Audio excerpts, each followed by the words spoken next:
What you normalize becomes who you become. You didn't decide to be average, you adjusted into it. And if you don't interrupt that adjustment, 5 years from now won't look dramatic, it will look predictable.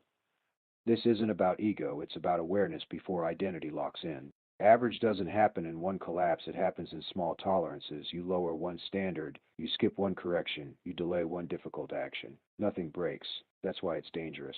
Average feels safe, it feels stable, it feels socially acceptable. And that's exactly why it spreads quietly. You still show up, you still function, you still do enough. But enough becomes your ceiling. The scary part isn't failure. It's waking up one day and realizing you've become comfortable being less capable than you could be.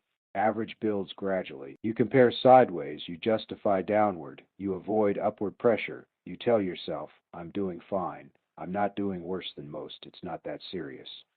Your brain adapts to whatever you allow repeatedly. If mediocrity produces no consequence, it becomes baseline. Baseline becomes identity, and identity becomes predictable.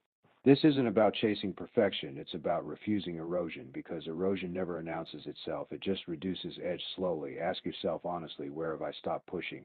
Where have I adjusted instead of improved? Where have I decided good enough too quickly? Correction doesn't require drama, it requires friction.